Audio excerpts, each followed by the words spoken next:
Muy buen día para todos y para todas. Aquí continuamos con nuestra onceava monitoría del curso de control automático de procesos del semestre 2021. En la sesión de hoy vamos a hablar sobre la matriz C, la matriz de ganancias y la matriz RGA en sistemas sencillos. Vamos a retomar nuestro caso de estudio que es el reactor Van der Waals.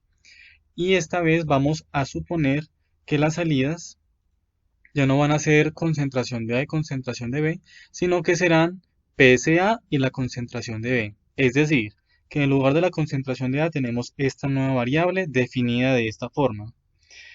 Como pueden observar, esta es una ecuación algebraica para una variable de salida, que es PSA, y esta ecuación algebraica claramente es no lineal.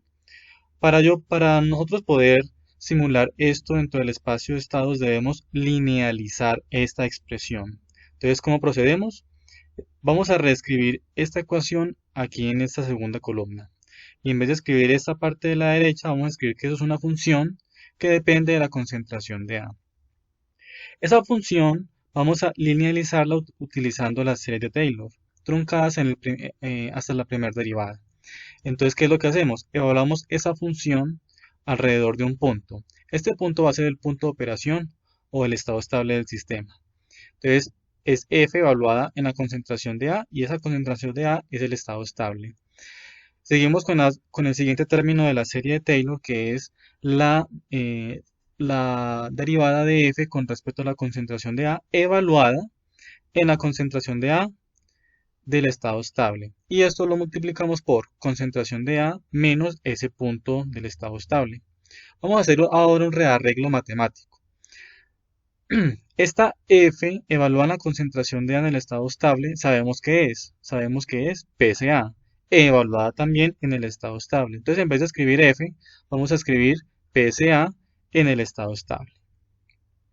Posteriormente, lo que vamos a hacer es definir nuevas variables. Si pasamos esta a restar al lado izquierdo, tenemos una diferencia entre la variable real y la variable en su estado estable. Es decir, que esa diferencia la podemos llamar la variable en desviación. Lo mismo podemos hacerlo del otro lado.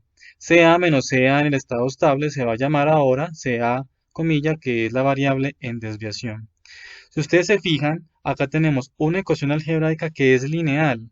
Es lineal porque esta derivada evaluada en este valor, esto de aquí es un número, es un coeficiente, es una constante. Entonces vemos que hemos convertido esta expresión que era no lineal, mediante linealización la volvimos una expresión lineal. Ahora, ¿cómo vamos a incluir esta información dentro de la matriz C? Acá volví a escribir esa expresión que acabamos de deducir.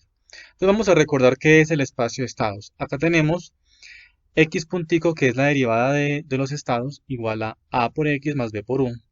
Y luego tenemos y, que son las salidas, y es igual a la matriz C por los estados, más la matriz D por las entradas. Recuerden que en minúscula he denotado lo que son vectores verticales. Bien, aquí volví a escribir ese mismo espacio de estados, pero ya con nombre propio. Como sabemos que los estados son la concentración de A y la concentración de B, y que como estamos hablando de espacio de estados, sabemos que se encuentran en variables de desviación, por eso todas tienen comilla. Entonces acá tenemos derivada la concentración de A, la derivada de la concentración de B, acá tenemos la matriz A por el vector de estados más la matriz B por el vector de entradas. Y acá tenemos las salidas, que suponemos que si ustedes, bueno, que como lo definimos aquí atrás, dijimos que las salidas iban a ser PSA y CB. Entonces, PSA y CB en variables de desviación serán nuestras salidas. E igual a una matriz C por el vector de estados. Ahora, aquí no he puesto la matriz D por el vector U porque vamos a, normalmente, estas, normalmente, normalmente en sistemas de ingeniería química la matriz D es una matriz de ceros. Es decir, que ceros multiplicado por cualquier vector me va a dar acá un cero. Entonces, por eso no he puesto aquí el otro término, ya que simplemente se cancela. Entonces, aquí qué es lo importante. Vamos a intentar incluir esta información dentro de esta matriz C. Acá lo podemos observar. Normalmente la matriz C sería la matriz de identidad si las salidas fueran los mismos estados, es decir, si aquí fuera concentración de A y concentración de B. Pero como en este caso no es así, entonces el primer elemento de esta matriz C no es un 1, sino que es precisamente este coeficiente, esa constante, la derivada de f con respecto a la concentración de A evaluada en el estado estable. Entonces, si ustedes se fijan, si multiplicamos esta matriz C por el vector de estados, pues me da, multiplicamos esta fila por esta columna, elemento a elemento. Entonces, nos da esta multiplicación. Y luego esta fila por esta columna, y eso nos da la concentración de B. Entonces, así observamos que PSA es igual a esta multiplicación, que es exactamente lo que teníamos aquí definido de la deducción anterior. Y que la otra salida pues es efectivamente la concentración de B. Entonces nuestra matriz C queda indicada de esta manera. Así pues, podemos generalizar la matriz C para cualquier tipo de salida. Vamos a suponer ahora otra situación. Vamos a decir que la ecuación algebraica que teníamos antes ya no es, sino que es esta. Es parecida, pero no es la misma. Se los voy a mostrar. Acá teníamos que el PCA era igual a 2 elevado a la concentración de A. En cambio aquí, la que está despejada es la concentración de A y la que está implícita es PCA. Entonces, ¿cómo hacemos en este caso? Nuevamente vamos a definir todo el lado derecho como una función, pero esta vez es una función que depende de PSA. Y procedemos a hacer el mismo proceso de linealización. Entonces, f evalúa en el estado estable más la primera derivada con respecto a esa variable PSA evaluada en el estado estable, multiplicado por PSA menos el estado estable. Hacemos nuevamente lo mismo. Sabemos que f evaluada en PSA del estado estable, pues va a ser CA en el estado estable. Entonces aquí, en vez de escribir f, escribimos CA en el estado estable. Y nuevamente hacemos lo mismo. Pasamos esta a restar acá y esa diferencia, que es la variable real menos la variable del estado estable, se llama variable en desviación. Lo mismo hacemos para este paréntesis de acá. Entonces así hemos obtenido una ecuación algebraica que es lineal. Pero si ustedes se fijan, esta no nos interesa. ¿Por qué no nos interesa? Porque aquí está despejada la concentración de A. Lo que necesitamos es despejar PSA. Entonces este número, esa constante, este factor, lo vamos a pasar a dividir al lado izquierdo. Entonces me queda CA dividido esa derivada, que aquí lo vemos en el siguiente renglón. CA dividido esa derivada. Así pues, hemos conseguido linealizar PCA en función de CA. Aquí volví a transcribir esa expresión que acabamos de deducir y vamos a intentar integrarla en la matriz E. Entonces en la matriz E, acá volví a escribir la representación en el espacio de estados. Y simplemente en el primer elemento de la matriz E, que ya no es un 1, vamos a escribir este coeficiente, que es el que escribimos acá. Y eso es todo. Así es como se construye la matriz C. Miren que hemos tenido dos casos diferentes. En el primer caso, que les comenté, tenemos la variable de salida explícita en el estado de la concentración de A. Entonces, aquí, si linealizamos, la expresión que se obtiene es directamente lo que se busca. Pero, en esta otra situación, tenemos que el estado está en función de la salida. Aquí está al revés. Entonces, tenemos que linealizar y después de linealizar, despejamos la salida, que es PCA. Bien, vamos a hacerlo en MATLAB. Para ello, vamos primero a necesitar calcular esa derivada. Vamos a realizar en MATLAB esta última situación, cuando la ecuación algebraica para la salida es esta que observamos acá. Entonces vamos a derivar la función con respecto a PCA. Aquí volví a transcribir la función, que es 2 a la menos PCA menos 2 a la PCA. La derivada de una exponencial es ella misma, pero como la base no es Euler, sino que es 2, multiplicamos por logaritmo natural de esa base, 2. Y por la derivada interna, que es este menos, que es el que puse acá. Menos. La derivada de una exponencial es ella misma multiplicada por el logaritmo natural de esa base, 2. Ahora, evaluamos esa derivada en PCA del estado estable. Es decir, que donde esté PCA vamos a escribir el valor del estado estable. Bien, entonces vamos a utilizar esta información para llevar a cabo el espacio de estados en MATLAB. Entonces, aquí tenemos este código. Las tres primeras líneas de siempre. Tenemos el tiempo de simulación, las condiciones iniciales, eh, el vector U, las opciones para el ODE. Acá vamos a resolver el ODE. Recuerden que esta función bus ustedes ya la tienen creada, que es esta que acá podemos ver. Bien, continuamos y aquí vamos a definir lo siguiente. Como lo que sale del LODE es concentración de A y concentración de B, y lo que necesitamos graficar es PCA y concentración de B, entonces tenemos que calcular PCA. ¿Cómo se hace? Lo hacemos con un fsolve. Vamos a definir primero una función que es 2 a la menos PCA menos 2 a la PCA menos CA. Esta función que tenemos acá es esta de acá igualada a 0. Es decir, esta CA la pasé aquí a restar y entonces queda igualada a 0, que es la forma en la que lo necesita el fsolve. Entonces venimos acá en un for y vamos a empezar a recorrer todas esas concentraciones de A en este vector que guardamos aquí en estados. Y es la primera columna porque la primera columna corresponde a la concentración de A. Vamos a decir que el estimado inicial es 1 y entonces lo resolvemos. Fsolve, vamos a decirle que él busque cuál es el PCA, correspondiente a la concentración de A. Entonces con esta anotación podemos calcularlo. Y lo guardamos aquí en PCA en la posición I. Para eso fue que lo declaramos, lo inicializamos como un vector vacío. Bien, entonces después de este for ya aquí en PCA queda guardado toda la información del PCA. Vamos a graficar hasta allí. Y obtenemos esta figura. Eso es para que ustedes puedan comprobar que su código corra normalmente. Bien, vamos a seguir mirando el código.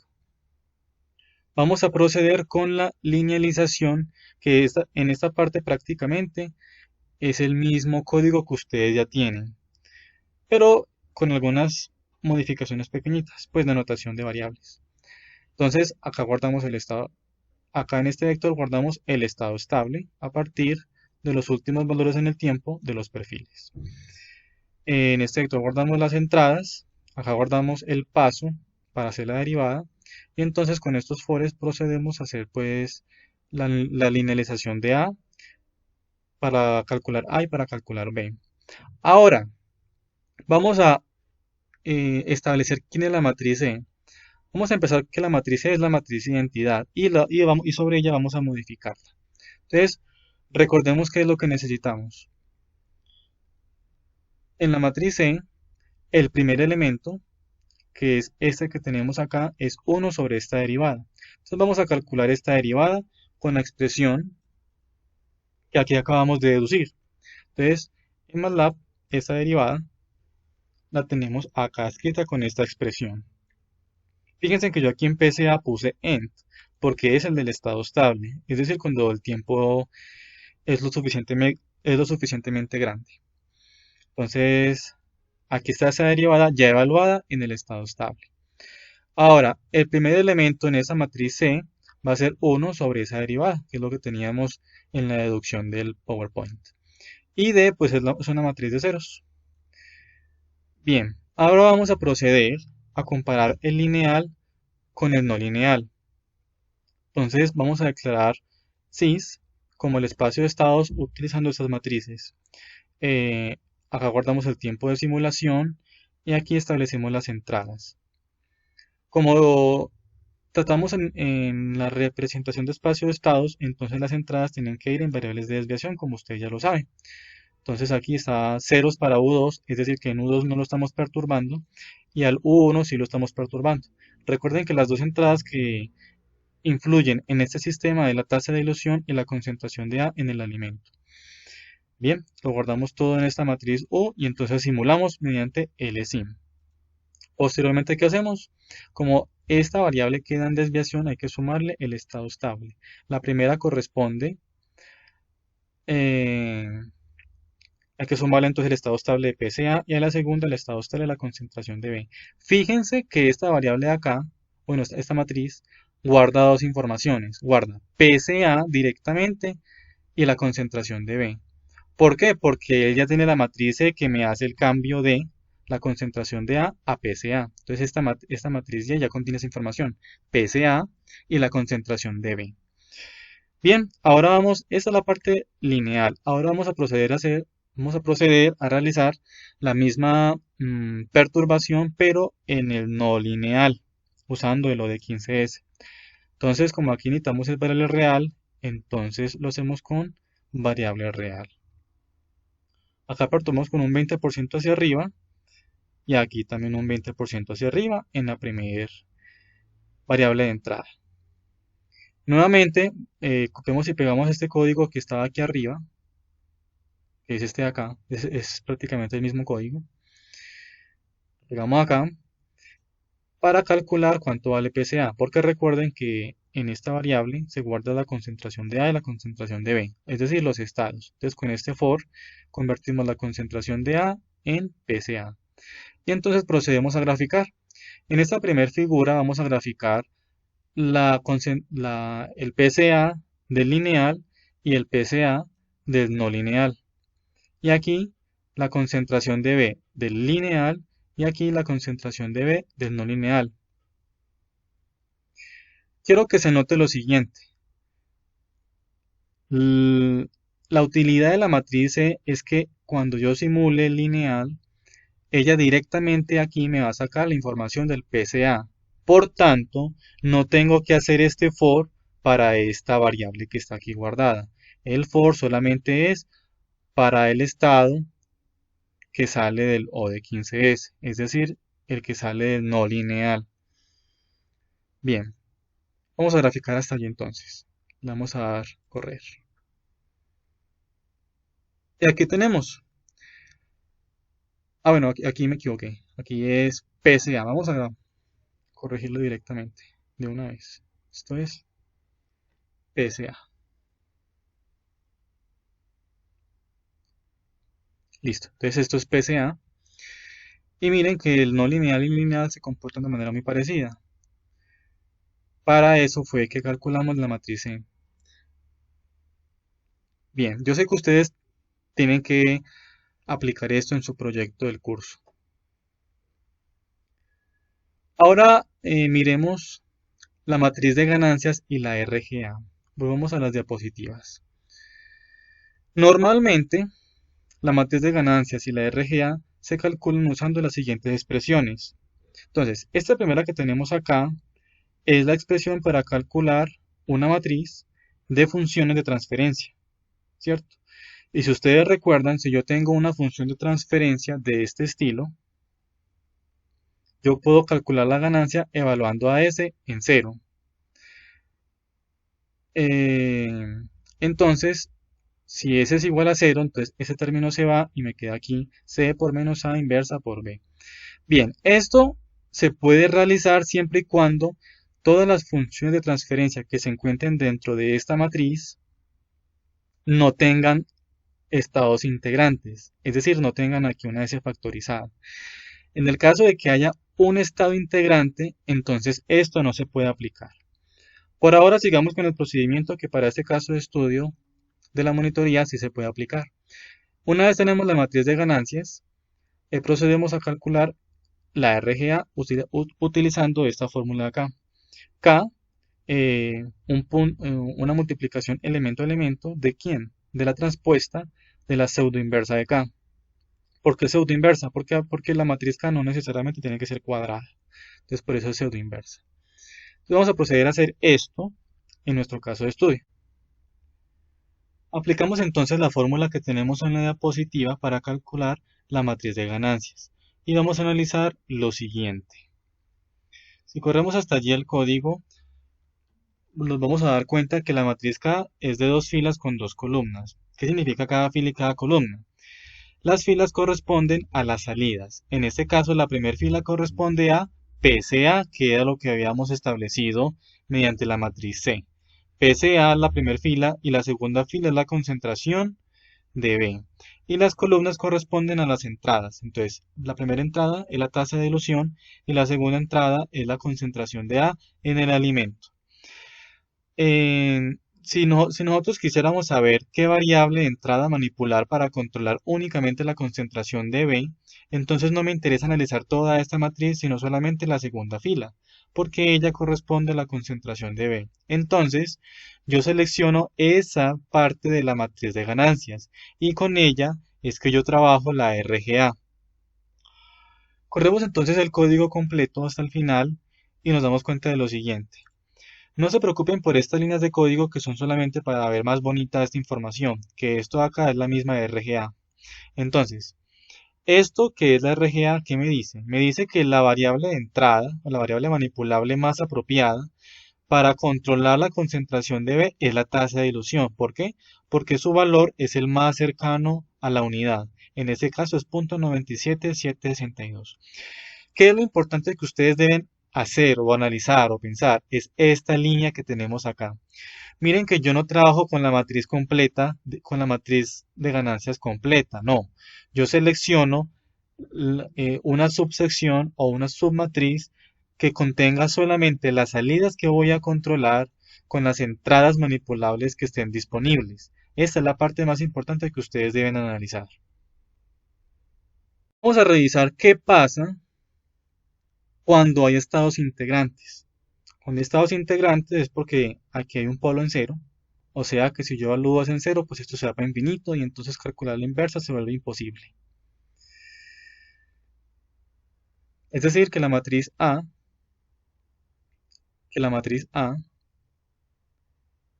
es singular porque hay polos en cero. En esos casos entonces se recurre al método de Arkham. Acá tengo la referencia, es un artículo que ustedes pueden buscar en internet y lo pueden revisar. El artículo pues tiene un lenguaje bastante, es como un ladrillo, es difícil, le damos la cabeza. Pero entonces aquí yo lo he leído y lo he desmenuzado para ustedes. Entonces, el método de Arkham consiste en tres pasos. El primer paso es calcular G1, de acuerdo con la siguiente fórmula. Entonces, G1 es esta expresión que tenemos acá. Bien, miremos término a término qué significa. Acá tenemos, acá tenemos la matriz C, que la conocemos. Acá tenemos la matriz identidad, que es fácil saber cuál es. Acá tenemos una matriz U, una matriz V y ya, que son como las únicas extrañas. Entonces, ¿qué es lo que tengo que explicar de acá? La matriz A, la que se obtiene de la linealización, yo la puedo factorizar en esta forma. La puedo factorizar en tres matrices. Y esas tres matrices tienen una característica importante. Esas tres matrices se llaman la descomposición en valores singulares de la matriz A. Entonces no es cualquier factorización, es una factorización especial.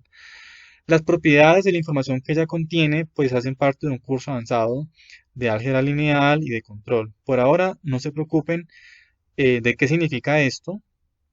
Por ahora solo basta saber con que ustedes puedan entender esto como una simple factorización.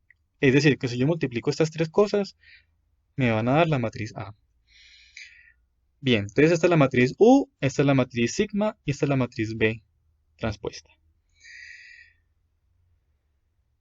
Bien, este subíndice que tenemos acá es un número que más adelante les voy a mostrar qué significa. Entonces, antes de lanzarnos a MATLAB para calcular esta matriz G1, vamos a identificar las dimensiones de los términos matriciales que hay dentro de esta expresión. Entonces comencemos con los que ya conocemos. Comencemos con la matriz C. Pero entonces para ello vamos a definir esto. Vamos a definir que el número de estados es S, que el número de entradas es I. El rango de la matriz sigma, de esta matriz de acá, lo voy a llamar R. Y el número de las variables de salida lo voy a llamar O. Entonces comencemos. La matriz C, yo sé que tiene tantas filas como salidas tenga, entonces O. ¿Y cuántas columnas tiene? La misma cantidad de estados, entonces es O por S. Entonces esta matriz ya le conozco sus dimensiones. Ahora miremos la última, la matriz B. ¿Cuántas filas tiene? La misma cantidad de estados. ¿Y cuántas columnas? La misma cantidad de entradas. Aquí me equivoqué. Aquí en realidad debió ser I. Lo voy a corregir de una vez. Bien, ya lo corregí. Entonces aquí es el número de entradas en la cantidad de columnas de la matriz B.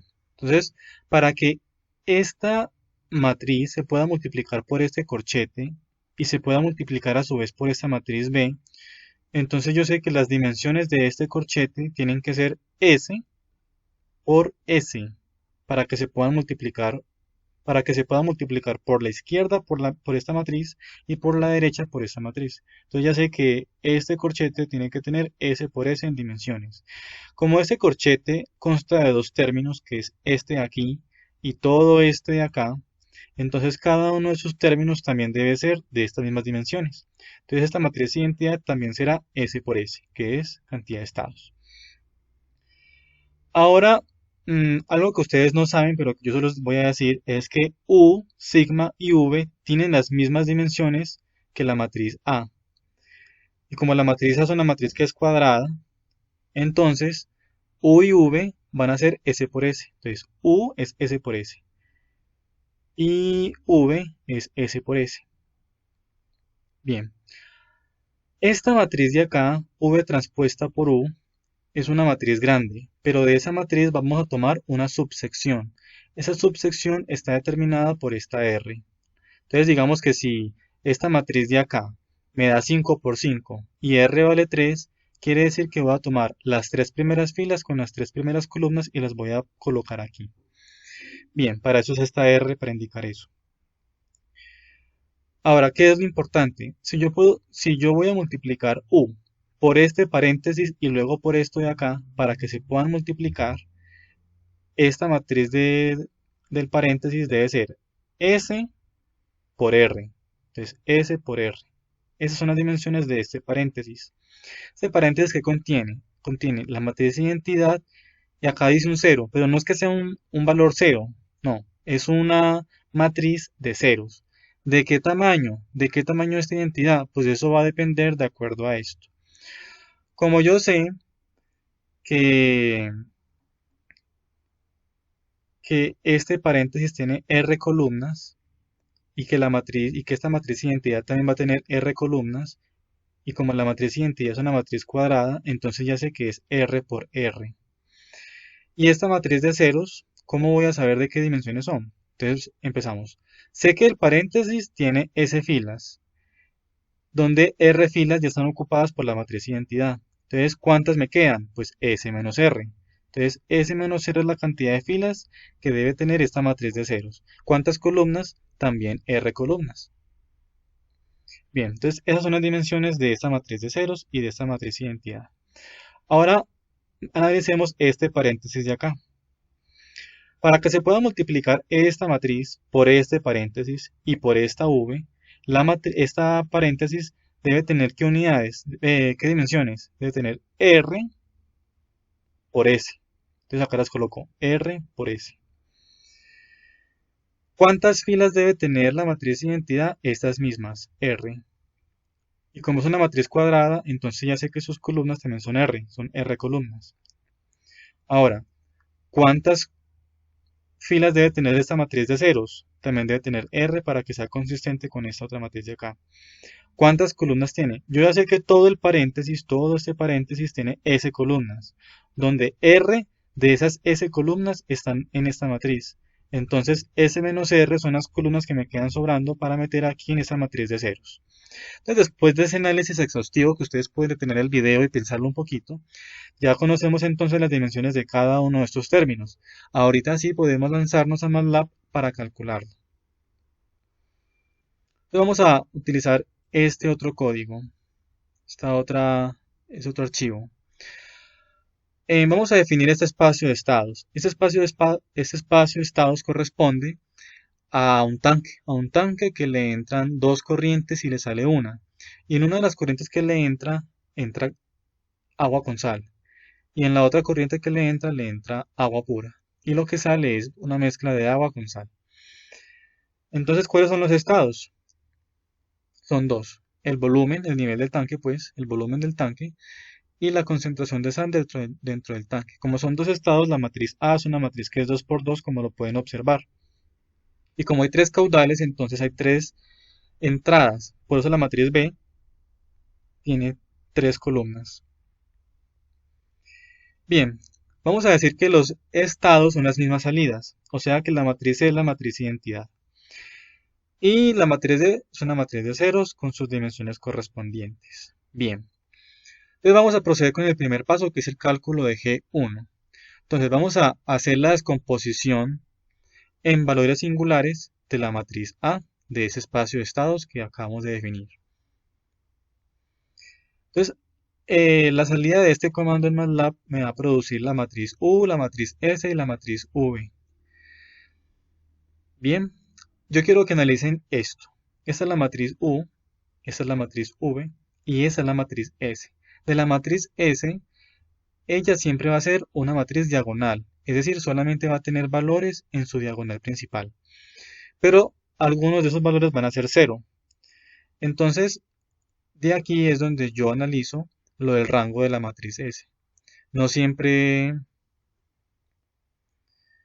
no siempre el rango de la matriz S va a corresponder a sus dimensiones. Por ejemplo, este es 2 por 2, pero su rango en realidad es 1. ¿Cómo sé entonces cuál es el rango? Yo sé que es una matriz diagonal, entonces la cantidad de elementos en la matriz diagonal que no sean cero va a significar su rango. Entonces, en esta matriz diagonal hay dos elementos. Como solamente uno es diferente de cero, entonces su rango es 1. Bien, entonces vamos a empezar nombrando esas dimensiones que habíamos definido aquí en las diapositivas. Dijimos que ese es el número de estados. ¿Cómo puedo saber cuál es el número de estados?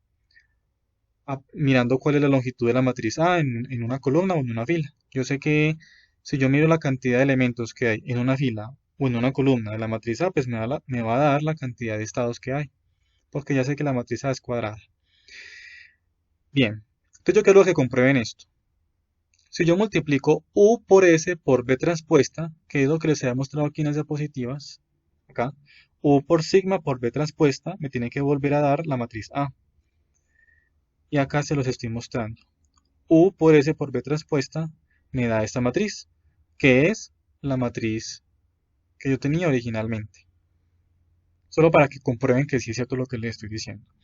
Ahora vamos a definir R como el rango de la matriz S. Ustedes no se tienen que preocupar por analizar pues esta matriz viéndola pues directamente con sus ojos. Con este comando ustedes pueden saber cuál es el rango de esa matriz S. Entonces vamos a definir M1.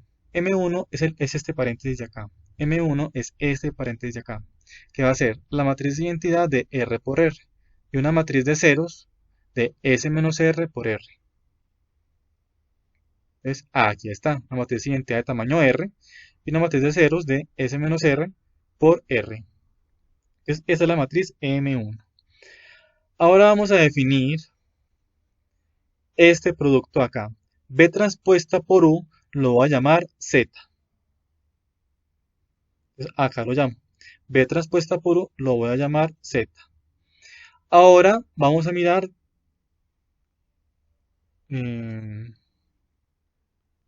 entonces ZR es esta matriz de acá solamente mirando R filas y R columnas. Entonces acá tenemos que ZR es la matriz Z solamente mirando sus primeras R filas y sus primeras R columnas. Ese es ZR. Ahora vamos a mirar quién es M3. Yo sé que ustedes aquí están mirando esta SR, pero esta SR todavía no la vamos a usar, la usamos más adelante. Entonces por ahora no se preocupen por esto. Vamos a mirar quién es M3. M3 es lo que yo tengo acá, es este paréntesis de acá. La matriz identidad de R por R y al lado derecho la matriz ceros de R por S menos R. Acá está, la matriz identidad, ve acá, la matriz identidad de tamaño R y una matriz de ceros de R por S menos R. Ahorita sí vamos a calcular G1 con la fórmula pues que les acabé de indicar. Entonces, eh, C por la matriz de identidad por U por M1 por ZR inversa por M3 por B transpuesta y por B. Entonces, eso es lo que puse acá. Miren que esta división significa que lo que sigue en realidad es como si fuera a multiplicar por la inversa de ZR. Él entiende eso así MATLAB. Entonces, después de que hago ese cálculo, obtengo esta matriz E1. Listo. Estamos listos para proceder con el paso 2. Entonces, ¿el paso 2 qué es? Paso 2 es calcular G virguliña 0. No se preocupen porque acá hay un paréntesis y un 0. Esto es un nombre, es una anotación que está en el artículo, pues yo la intenté conservar. Entonces, ¿cómo se calcula esto? Se calcula de esta forma de acá. Acá, ¿qué es lo difícil? Identificar quién es cada uno de estos términos. Entonces, ya dijimos que B transpuesta por U es Z. Pero entonces vamos a analizar lo siguiente. Yo a Z la puedo dividir en una serie de submatrices, como aquí las podemos ver. Z11 no es el elemento 11, no necesariamente. Es una matriz, ay, es una matriz con unas dimensiones específicas. ¿Cuáles dimensiones? Z11 es la primera matriz que tenga R filas y R columnas. Esa es la condición. Y ya a partir de definir esta, las otras tres quedan definidas por defecto. Entonces, como sabemos que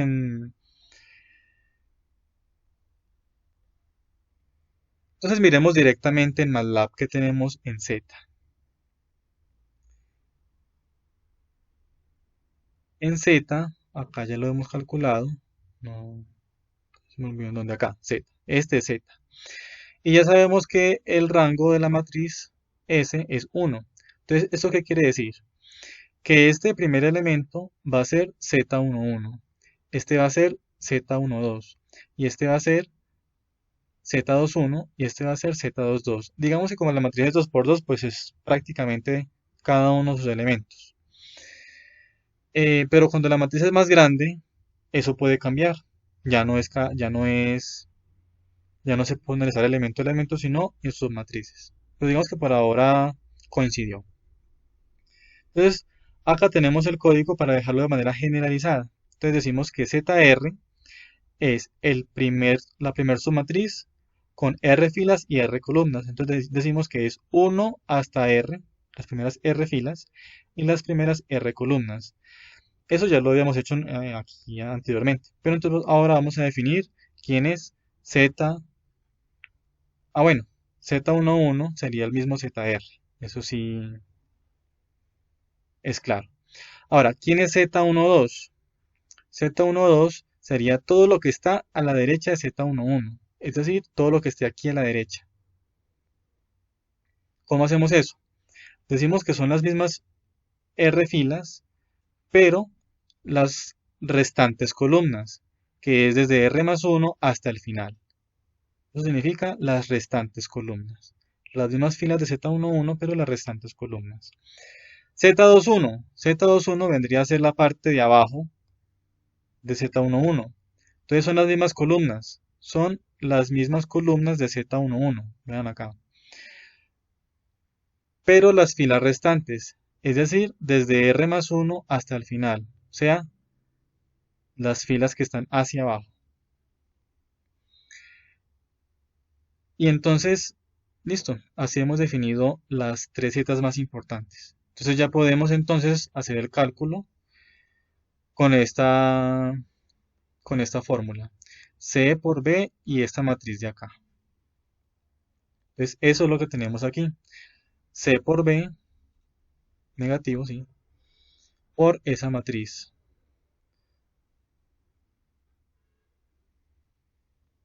Entonces, pues no me voy a poner a empezar a mirar cada término. Voy a dejar que ustedes lo vayan copiando y verifiquen que sí sea lo que está en la fórmula de la diapositiva. Entonces, ese, ese era la inversa, ese término. Miren, bueno, sí voy a decir algo. Aquí tenemos dos columnas. ¿Por qué? Porque la matriz de acá tiene dos columnas. y dos filas. Entonces, lo que estoy escribiendo dentro de este corchete es esa expresión. Entonces voy a seguir mostrando para que ustedes vean. Bien, entonces ahí ya escribí la fórmula de la positiva. La fórmula está en el artículo que les mencioné. Bien, entonces GB es esta matriz de acá. Comprueben que a ustedes les dé lo mismo en su computador. Y ahora procedemos con el tercer paso. El tercer paso es lo siguiente. Las filas de G1, que están llenas de ceros, van a ser reemplazadas con las mismas filas, pero de G virgulilla. Entonces miremos G1. En G1 observamos que la segunda fila está llena de ceros. Entonces esta segunda fila la vamos a reemplazar por la segunda fila, pero de esta G virgulilla, o sea, de esta fila de acá. Entonces eso es lo que escribimos acá y a ese conjunto lo llamamos matriz de ganancias. A ese conjunto entonces lo llamamos matriz de ganancias. Entonces nos da esta matriz de ganancias. Con esta matriz de ganancias podemos calcular entonces la RGA. Voy a visualizar esta matriz de ganancias de esta forma. Esto que está aquí es para visualizarlo bonito. Entonces, la primera fila corresponde al volumen del tanque, la segunda fila corresponde a la concentración de sal dentro del tanque y las columnas corresponden a las diferentes entradas, caudal 1, caudal 2 que ambos entran y el caudal 3 que es el que sale. Aquí es donde está entrando el agua con sal. ¿En qué voy a analizar? Voy a mirar entre Q1 y Q2 cuál de estas dos voy a manipular para controlar tanto el volumen como la concentración. Es decir, que la submatriz de ganancias que en realidad sí voy a analizar es esta de acá. Por eso aquí vuelvo y defino la matriz de ganancias, que sería esta sección de acá. Todas las filas solo, pero solamente las primera y segunda columna. Entonces, eso fue lo que escribí acá. Y procedemos a calcular la RGA, que aquí está calculadita y es esto. Con esta parte del código, simplemente hago que se ponga más bonita para analizarla. Y entonces observo que el caudal 1 lo puedo utilizar para controlar el volumen del tanque porque me da el valor más cercano a 1 y es positivo. Y el Q2 lo utilizo para controlar la concentración de sal dentro del tanque, ya que me da el valor más cercano a 1. Entonces así es como utilizo este procedimiento tedioso y complejo para calcular la matriz de ganancias y la matriz RGA.